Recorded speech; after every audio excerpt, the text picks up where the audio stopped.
Well, you already know what it is. It's another edition of E-Thought Conversations, where we engage, entertain, and educate with people who are making a difference in this world. You know, I only talk to difference makers. I got a difference maker today. He is so profound and prolific. He's my relationship purpose coach, Mr. Dave. Better that. Let me do it right. He's a husband, a father, an Ah, author, and the founder of the David Burrus Academy. I call him, his official name is David Burrus, but I call him DBA. I want you to yes, sir. welcome to Keep Those Conversations, Mr. David Burrus. Come on. Yes, yes, yes, yes. What's up, E? Happy to be here, What's bro. up, man? Happy to be here. Hey, man, I'm All glad you good, took man. time out of your busy schedule, because I know you teaching every day of the week. I want the people to know who you are, my friends. Everybody doesn't know, but I want you Yes, to sir. know you've been a blessing in my life, number one, and I wouldn't be where I am without you. So keep doing what you're doing, and I'll save Thank more you, for man. the end. But I want to get right into the meat of the subject. I Yes, want sir. to help the sister out a little bit. Yes, sir. So, and the brothers as well. You know, it's a phrase out there, relational intelligence, emotional intelligence. How can a man, which you've helped me with, be more communicative and express more intelligence? Because that seems to be the buzzword. Mm, Help us. mm.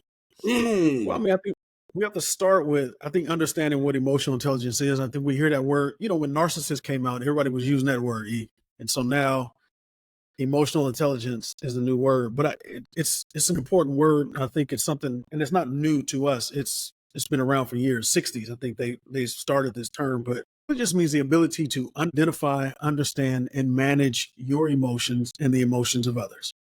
Right? The ability to identify, understand, and manage your emotions and the emotions of others. And so, just in relationships, it is so key for us to be able to identify our own emotions, to manage our emotions, and to manage the emotions of others, and to understand one another. So emotional intelligence and relational intelligence, they really go hand in hand, bro. And we all need it. And we all need it. So, again, if it's been around for the 60s, is it now that we're just becoming more aware? Or because you hear women saying, I want a man that's emotionally intelligent. And if you over 40, I don't have time to teach you. Is that fair? I think I think it's subjective. What I will say is, and here's my opinion: if you are over 40, number one, you don't have time to teach anybody. Number two, it's really important that you are, if that is a value of yours, if communication, if emotional intelligence, those are values of yours, you need to not settle for anything other than that, right? So if that's what you value, that's what you need to wait for. Um, if that's not something you value, you have a little more grace and space to teach someone, to help someone. But if that's a value of yours, you're not going to want to wait for that to be something you teach someone. So Dave, a lot of men by nature are not expressive. Yes, sir. So he may be 40 and he may have a good heart, but I thought I was emotional, relationally intelligent until you ex- exposed me to greater. And so now I'm Mm. better in that aspect. But I definitely was plus 40. Can a woman give some grace? Can they have a man that is at least willing to learn, has potential? Of course. So that's the key. But you were plus 40, but you had done some of the work. So I don't think that's a Okay. fair assessment. Because when we met, you were solid. You just needed we sharpened each other, right? So I'm not gonna act like you came in and you didn't have any Just dumb. tools. We're not gonna do that. You were I on had point. I think I had charisma, but I didn't have the language. Is that fair? Mm, that's fair. I think that's fair. And, So then and we gotta ask go ahead. no, I'm just saying I think a lot of guys have the charisma, but then when they face communication or lack thereof, then they don't have as much swag as they need to maintain or Wow. have a thriving relationship. Okay. We're having a conversation here. I know this is your platform, but I want to ask you a question. So Sure. what was the difference? What was the difference, man? Because when I met you, I felt like you had charisma. I felt like you had some language. Did you say you have no language? I think I had some language, but I had some Okay. language based upon my experience and based upon my role position. as Mm, and but and that was the definitive communication piece that I'm the husband, I'm the lead, not recognizing the relational desire of your mate, the that significant makes so other. much So that's sense. okay. Help me So I out. got it. Help me out. So what you're saying is it's possible for a man to show up and have leadership ability and Ooh, charisma, but not relational ability, right? yes, yes. Okay. You're helping me Yeah. today. Yeah, you're And helping I me. think, Go ahead. I want you to jump in. You hear on social media clips and women are, he doesn't know how to talk to me. He doesn't know how to express himself. I saw a clip, he's not healed. He's wounded. It just seems like we're so divisive right now. I So, agree. right, like he might be willing to. I came in with the posture of help me become better. But if somebody would have given up on me at that stage, they'd missed a great meet. Well, and I look at my own marriage, man. I've been married 21 years, and I thank God for a patient wife, right? Because when I came in Okay. this, man, I didn't know what I was doing, right? So I think there has to be grace. In fact, so if you're a helpmeet, ma'am, then he needs help with something, right? So there's Oh, got to be some grace. But what I heard E say was, man, if his heart is right, his ability to adjust will be much easier. Now, if you're dealing with a hard-hearted man, he's not going to want to adjust. But if he's a man who's his heart is right, he's willing to grow, willing to learn, I think there is some teaching there. And I think there should be some grace for that. Because at the end of the day, most men are not taught how to communicate. And most men don't have Erics and Davids in their life. They just don't. So there's got to be grace for it, bro. so how do you encourage women or men to come into coaching? Why is coaching so necessary in this day and age? Coaching. You saying coaching? Yes, coaching. Yep, relationship Yeah. coaching, coaching, leadership coaching. We Yep. one of my other mentors says Sunday was good for God, but it wasn't enough for Monday through Saturday for the rest of the week of life. Mm, And I mm. found coaching has been the bridge, especially, and you can differentiate between faith-based relationship coaching and just relationship coaching. Mm. Well, I think to your point, I think coaching in general is good, right? I think so. My motto was this: none of us are better than all of us. There's so much Mm, I can gain from coaching. I even think sometimes we overlook peer-to-peer mentorship. So like there's a lot I gain from you just by being around you. There's a lot you gain from me just by being around me, right? So coaching, mentorship, all of these are God gave us these for development. And I submit to you, if you don't have a coach or if you don't have a mentor, you're missing an opportunity to be the best version of yourself. Because I've learned so much from coaching and mentorship, and so much from just peer to peer mentorship, man. If you're not teachable, and if you don't have that type of heart to that growth mindset, you're going to miss an opportunity to grow. It's imperative you have a coach or mentor. you have to be teachable. You got to I be like teachable, bro. Yep. so the benefits of coaching is that tell me the benefits of coaching. I think so. What I've learned, man, having a coach and being a coach is that coaching gives you perspective. Hmm. You can say, you can give me all of your issues, right? You can lay all of them out for me, and all you have is your mindset and your perspective. You can only see things from your perspective. So what coaching does, coaching comes in and says, "Hey, I want you to look at it from a different perspective, from a different Hmm. angle." And I think once you do that, man, it opens you up to thinking a lot differently. So coaching opens your heart to thinking differently, and it gives you more perspective, as opposed to all you have available is your perspective. Okay, so let me turn the corner now. As a coach, based on your experience, what do you wish most women understood about men and vice versa? Mm. Most men understood about Sheesh. women. Let's go. Which one do you want me to start with, bro? I think. Whatever Well, let me one start. you want to. I think most women don't understand about men We just want to be understood and respected. That's it. If you can understand me and respect me, I can work around everything else. I think what most women, this is a good question, bro. Man, you being nice too. Unpack it to where there's nothing left in the suitcase. How do they Well, understand? let me give you both perspectives, and then we'll unpack. Okay. And the reason why I want to do that is because, so for men, we want to be understood and respected. Women want to be cherished and loved. What both of us don't understand is that her cherish and love and my understanding and perspective are the same thing wrapped in two different packages. If you unwrap the box, it's the same thing in the box, right?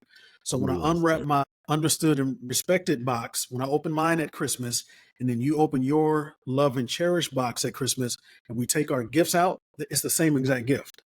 We're asking for the same thing with two different languages. And I think because we don't learn each other's languages, we don't know how to understand what it means to be. It's the same thing. My wanting to be loved and understood is her wanting to be, my wanting to be respected and understood is her wanting to be loved and cherished. It's the same thing.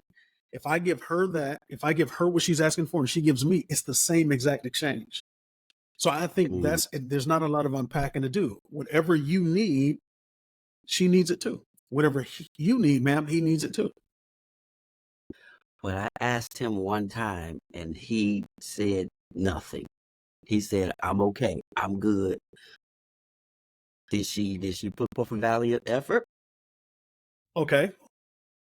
If she asked him, well, so let's go ahead, E. I'm just saying that's what we hear sometimes. Like, well, I asked him how he feel today. How's his day? And he said, okay. So is it more weight on him to be better and more expressive, or is it more weight on her to dig in a little deeper and get the secrets of his heart lighter than life?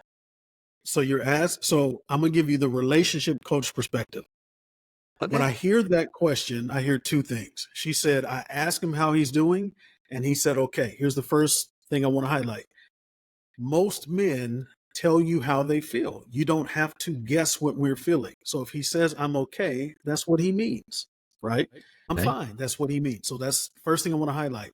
Having said that, men are often not as communicative as we can be, right? So I'm okay could mean I'm processing it, I'm dealing with it. I hadn't committed suicide, but I still got some stuff that's going on with me, right? So she has to do a better job of, when I say understanding, even understanding what to say, when to say it, and how to say it. If you're, so you gotta pull that shovel out, baby. Dig up in there. So if she doesn't understand what to say, when to say it, and how to say it, she's not going to get the answer she's looking for, right? If you ask a man at 8 p.m. after long days of work, he's talked all day, how he's doing, he's going to say, I'm fine, because he doesn't have any more capacity to give you anything. He's tired, right? But that doesn't mean he doesn't still have stuff going on. So, ma'am, if you would have asked him that same question at 6 a.m. before he went to work and said, hey, whatever's going on with you, I'm praying for you. Would you mind sharing with me one thing that I can pray for today before you leave that door? He can share that one thing, he can get out the door. Now we've had a conversation.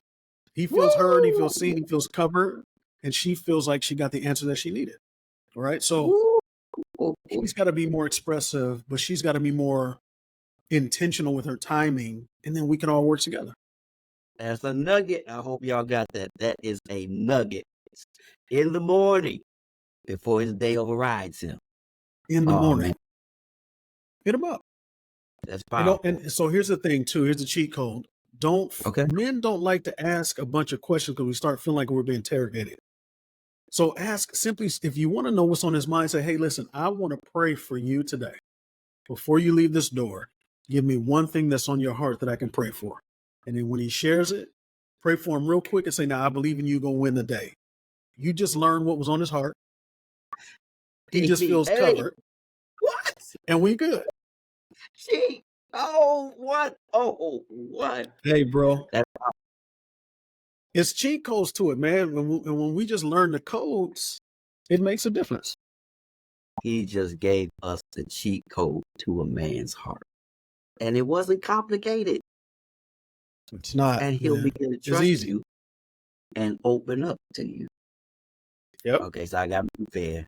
So now, what can we do from your experience from hearing from the women to help them be more desirable towards it? Yeah. For us men, so we just highlighted her need to talk. She's got to talk. Because when we talk, she feels safe. So what we as men have to do, she's wanting to talk. She wants to know what's going on with you. So what we as men could do is we can now be more intentional about initiating conversation. So instead of waiting her to ask any questions, we can begin initiating the conversation so that she doesn't have to ask us what's going on. We can come and say, hey, listen, that's something I want to talk to you about. Don't have a lot to share with you, but I would like you to pray for me today. Here's what's going on. So as a man, when we initiate that, it brings her peace. The last thing I would say for us men is if we are not in the mood to talk and we let her know, hey, now's not a good time to talk, we got to follow up. We got to come back and say, okay, here's what's going on with me. Here's why I didn't want to talk earlier. I was just processing something, but here's what's going on, just so you'll know. So we got to be intentional about following up, making that effort, being and creating that initiative in the communication on the communication side. Man, that Hey, is you throwing the so. questions out today, bro. Man, that is so good, and I'm a best practice learner. I like to have Yep. application, and what you given us is application.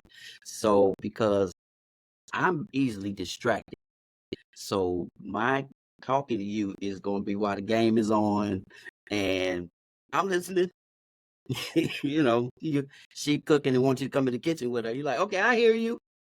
Versus being, as you said, intentional and deliberately, like, okay, I really got That's to right. come in here, and she gonna talk about Sally at work, and Sally had on red lipstick, and the red lipstick made me angry, and I have to, okay.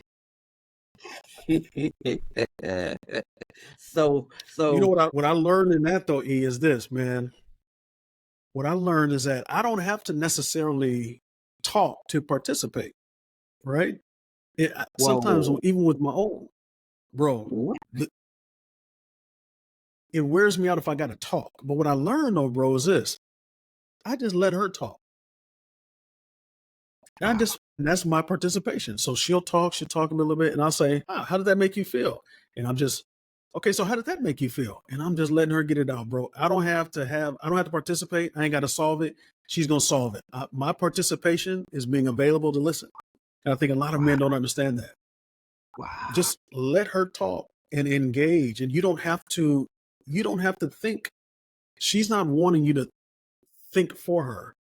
She's wanting you to be there for her while she thinks, if that makes sense. It makes all the sense, and I think that's difficult for us because we're problem solvers, of course.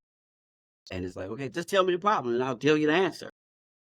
Yep. And if I hear you correctly, you're saying that's not always. She's not looking for an answer; she's looking for your presence. That's it. That's it. Ooh. And if you could have the energy to be present, man, but hold on, but present as in present. So present, not as in present, but on my phone or present on my iPad, but present. If she's talking, put the phone down and just lean in, right? Now, that doesn't mean you have to engage. You don't have to have anything. If she just knows you're listening and you can just interject every now and then, bro, you can get through that whole night and you'll be good. Wow. I want the guys to try. I want the fellas who are listening to try it. Just lean in. Lean in. Not lean back. Lean in. Lean I in, love bro. it. So, why do you think most men, well, I shouldn't say most men, why do you think men are not committing to relationships? Are not committed to relationships? Committing to relationships. Do you find that men are not committing? Women say the dating pool is full of pee and it's polluted, and men ain't committing to relationship. They don't want anything. Do you, as a relationship coach, are you finding that to be factual, or is there actually a trend going where men are not committing like they used to? Man, when I look at, so I'm 49, when I look at my parents, your parents, men, I mean, they got wives whether they wanted to get wives or not. Okay. I believe that's because they had to. Now, men don't have to. Men are doing good by themselves. So there's Ooh. no need to have a wife if I can do good by myself, right? I don't Mm-hmm. have to have a wife. So men are also more educated now. So I think now we're looking at a landscape of men who are looking, saying, I'm good with my own problems. I don't necessarily want to invite another problem in. And I'm also good because I got 10 women who want my attention. So I'm not in a hurry to commit to anybody. Whereas Wow. women are saying, I'm running out of time. I got to have kids soon. I got to have all these things soon. I need a man right now. And the guys are like, I'm good. I got time. So men are not committing because they don't have to. Wow. There's no rush to. That makes sense. That makes sense. And this is the whole part up. Sorry. This is bad, E. Okay. There's always one or two women who will give him Mhm. everything a wife will give him without requiring the commitment and accountability. Wow. So why would I commit? Wow. Say that one more time for the people in the back. There are one or two women who will give this man everything a wife will give him without holding him to the accountability of a husband. So why would he commit to a woman when he doesn't have to? So should that woman be vying for his attention? Should she be competitive with those other two to try to get him to commit? Not. No, you should. If you got to vie for anybody's attention, you in the wrong relationship, right? And that's man or Mhm. woman's perspective. If you're vying for attention, no, man. If I want you, I want you. And if you want, if you know, if you want each other, you want each other. I don't have to vie. And you're not. If you feel like you have to compete with somebody else, you're in the wrong relationship. There should be no competition. How do give me an example of how couples that are faith based can overcome significant relationship hurdles. What should they do? Oof. And I think first thing I give couples is you got to work on your friendship. Don't try to work on the romance. Don't try to work on the sex. Work on that friendship, man. Because if we don't have a friendship, we don't have anything. We build from friendship. So I say work on that friendship. The other thing I would say is this: you have to divorce yourself from what you thought the marriage was going to be. You need to divorce from that version of the marriage so that you Wow. can marry the version of your relationship that you can really have. Because if you're still holding each other to the standard of what I thought you would be, I'm going to be frustrated the rest of our lives. So what we have to do is we need to divorce not from each other, but from the idea of what we thought we would have, so that we can now court one another and marry one another for what we really have. If that makes sense. Does that make It sense? does. It, Yeah. it kind of sounds like we're always in pursuit of one another. Always, It, man. so divorce the fairy tale. I'm gonna wake up every day and the breath is gonna be great and yeah, and it's just gonna be Mm, what you doing today, honey, honey, th- honey. Divorce the ideology and the fairy tale and embrace the reality and work from there. Is that kind of what you're saying? I'm saying that, but I'm also saying there's something else too. Okay. You had an idea of how this person was going to show up for you in your life. Mm, What you have to understand is that person may never show up that way. So you have to release them from the responsibility of being who you thought they would be wow. and really embrace the reality of who they are capable of being, right? Because Wow. if I spend my whole life waiting on you to show up as a certain person and you were never intended to be that person, I spend my whole life waiting to love you. And Wow. I don't want to do that. So I need to Eh, embrace this is who this person is. They ain't never gonna be nothing different. Right. So let me learn to love them for who they are so that we can move forward and be happy ever after. And I don't have these expectations that are never going to be fulfilled with this person and vice versa. And I So think that's every relationship, bro. so I should suppress my happiness. This ain't what I signed up for. If that's the attitude, you need to move on. Right. Oh, If that's, okay. and I'm not being mean because if you signed up, this is not what you signed up for, but you also said for, now we're talking about marriage. We're Right. not talking about dating. Dating, Okay. go on about your business. Right. But if you said for better or worse, if you said in sickness and health and all of these things, you signed up for that, right? You didn't sign up for them. You signed up for that. And there's a difference. These vows are what I signed up for. I didn't sign up for you. I signed up for these vows. You came with the vows, right? This is between me, God, and you. So if you're not the person that I thought you would be, you can either break that vow, because I said for better or worse, or I can work through it. It's one or the other. And either way, that's your choice. No one can make you feel bad about your choice. Either you're going to work through it with a person that is not who you signed up for, or get away from it and go get the person you want to sign up for. Wow. All right, man. This is tough. I'm gonna have to have you back for part 2 because we're just running out of time. But you brought up sex, so I'm gonna throw a sex question out there for you. Okay. A lot of men complain that sex decreases and diminishes after marriage. How can we better keep that vibrant and communicate sexual needs in marriage to one another? So back to that, develop that friendship, right? You got to be friends, because I think, man, when we lose that friendship, we lose discovery. So we got to keep the friendship so that we can keep the discovery. So I can always, because see, when we're friends, I'm always learning a friend. I think sometimes we look at marriage as the end of the thing, and I don't have to learn you anymore. So I think keeping that friendship, man, and letting that friendship open some conversations about sexual relationship so that we can get the things we want to get out of each other, and we don't have to look for it anywhere else. I love it. Yep. How do you measure success with your clients when you're coaching them, or a success story? Give people some hope, some happiness. How do I measure success? I ask them, how do you feel after the work we've done? And I like to get an honest report.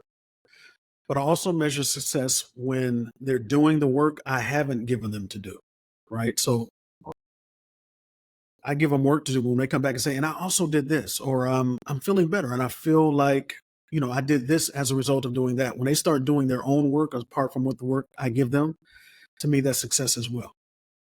I love it, man. You're a successful relationship purpose coach, and it is growing. It is expanding by leaps and bounds, man. Your voice is necessary in this season for this reason. So I want to thank you. Hey, man, you're my. I tell people, he's my guy. I love it. I love it, bro. Thank you for having me too, man. Man, it's been a pleasure. I'll have you back, and it'll be bigger and better than ever. I got to do first thoughts with you. You, my man, I got to do first thoughts with you. I just want the first thing that comes to your mind when I give you these two options. You ready? Give me a church or destination ready? Destination. Destination, beach or mountains? Dinner or Netflix and chill? Dinner. Dinner? Okay. I'm lying, E. That's a lie. Yeah, Netflix and chill.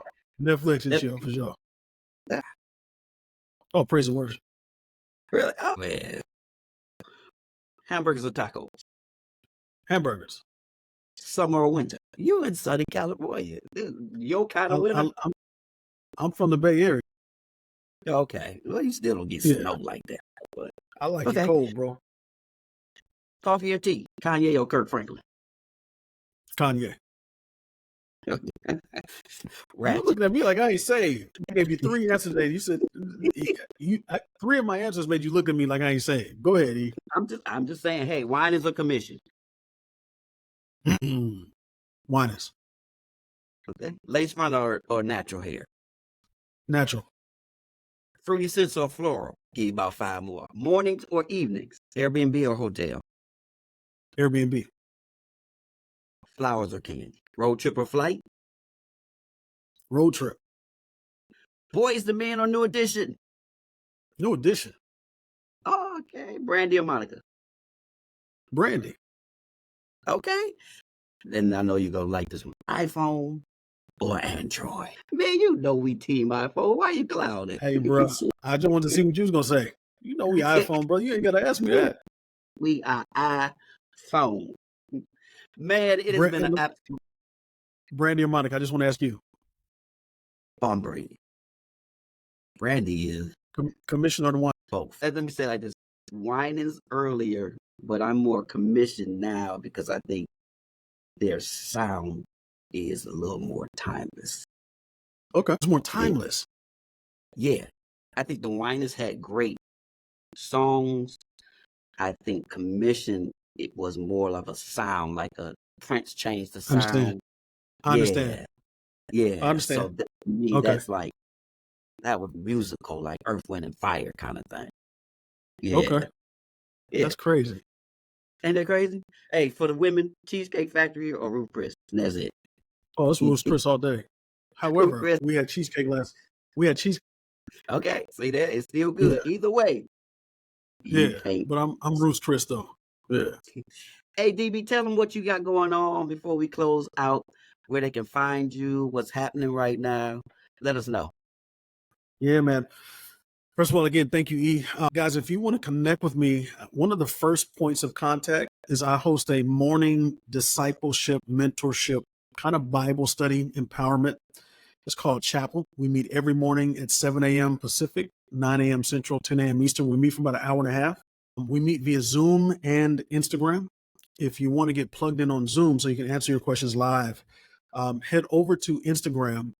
Just follow me my name is Official David Burrus Global on Instagram. Just message me on Instagram and I'll send you a link so you can get plugged into the Bible study. But you can join us on Instagram as well. So either way, we'd love to have you.